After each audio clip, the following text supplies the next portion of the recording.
Hi everyone, my name's Pieta Valentine. I've written 2 books, The Resident's Voice from a Dementia Unit and The Resident's Rise from a Dementia Unit.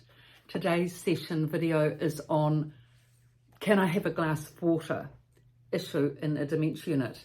It is an issue because not many people ask for a glass of water and most drink cups of tea all day long.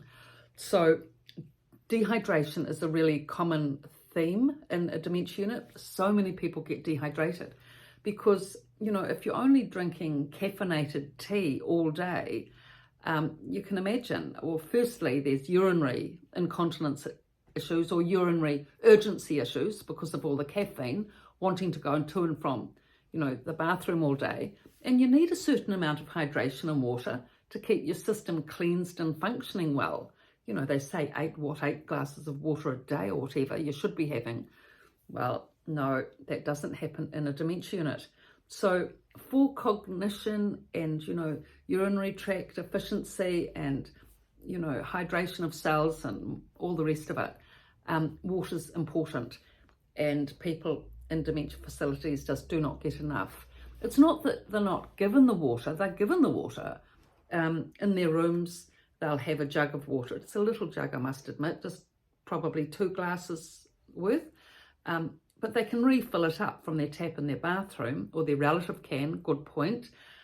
So they can drink the water there. They've got a glass and then the little jug with the water filled daily here in New Zealand, which is a really good service.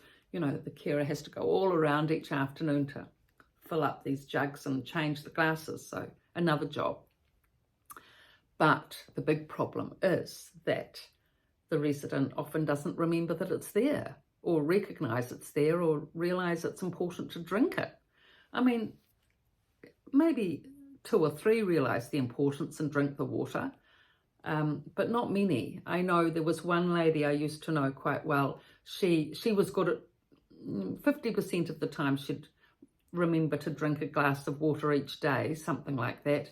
And there's actually only one resident I know of that drank water regularly. And she was always asking, can I have a glass of water? Can I have a glass of water? And a tissue with it. About 4 or 5 times a day, you'd be running off to get her a glass of water. But actually, she was the strongest, fittest, bustiest, most powerful woman in the unit, the one that stood up to all the aggressors.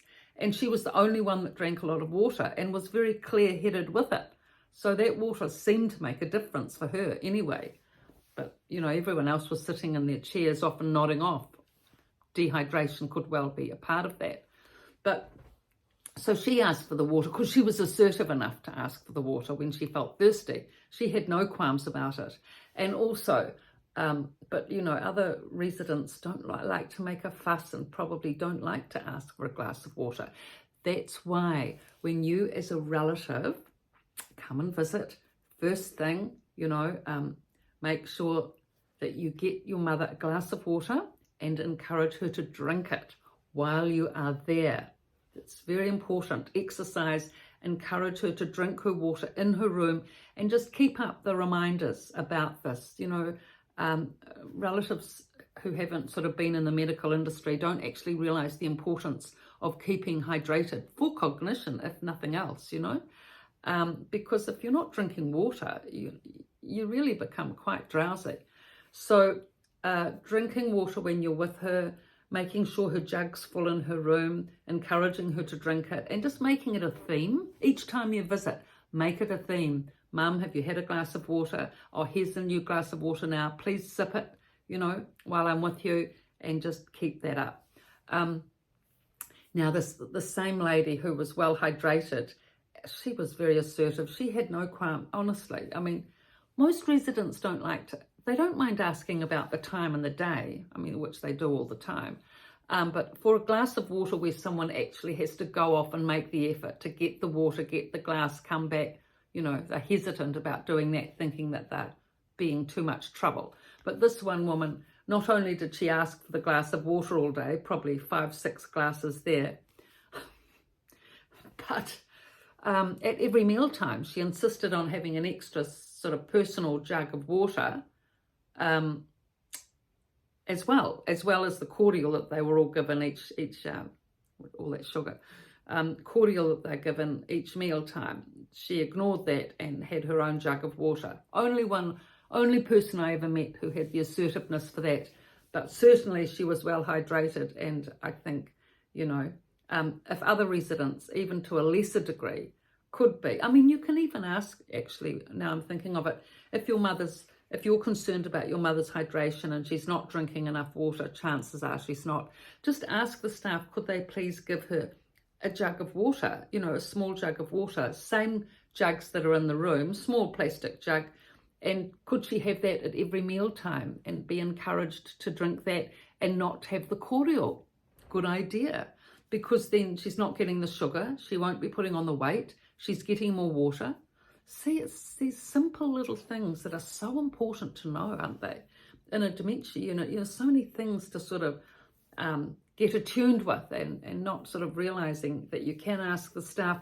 And it's not actually such a big deal for the staff. Once they're into their routine, sometimes it takes a bit of getting through the system that, oh yes, your mother wants the water every meal, yes, and please put it there and whatever, you might need to ask 2 or 3 times. But once the habit is in place and it's all part of the big routine, it's no problem really.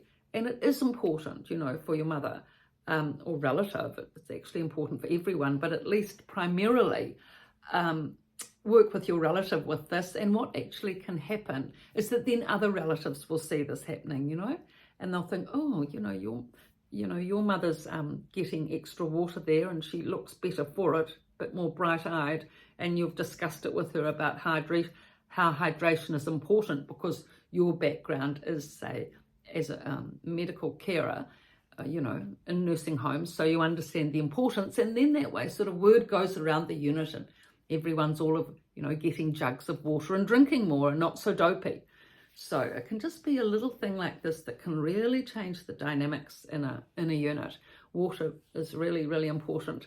So, and special drinks. I mean, it's nice to have, if your mother likes cappuccinos or lattes, it's nice to bring in good takeaway special drinks, say from her favourite cafe that she used to go to before. These things are treasured, a good cup of coffee is a very treasured item because often they only get one once a month or once a week when they have the coffee trolley go round, and that's a big deal. And if you're a coffee drinker, you know that that's not much, but it's appreciated and enjoyed. So special drinks, cups of tea are always there, of course, but cappuccinos and lattes and hot chocolates aren't. So fresh from, takeaway, fresh from the cafe.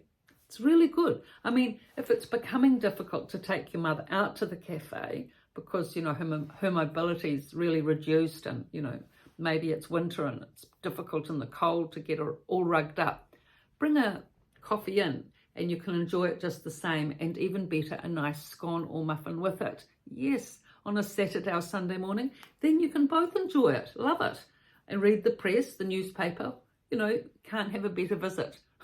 And it's enjoyable, it's not like they're having a sugar drink every day, but once a week's nice if that's what they like. But throughout the week, water, water, water, everywhere, but not a drop to drink. So what was that? Some poet, ancient mariner.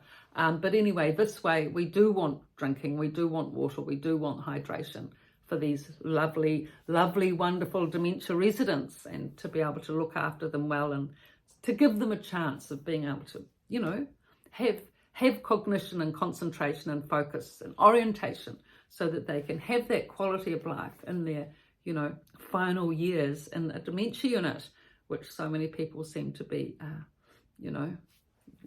it's happening for so many people now, isn't it? So we really need to consider and care about how to help them have the best quality of life that's possible with all these small, practical, positive techniques, nothing about medication, nothing toxic. It's just, thinking things through what the issue is and then applying a solution to that problem, which I'm sure you're all doing out there as well, along with these videos and capturing ideas for that.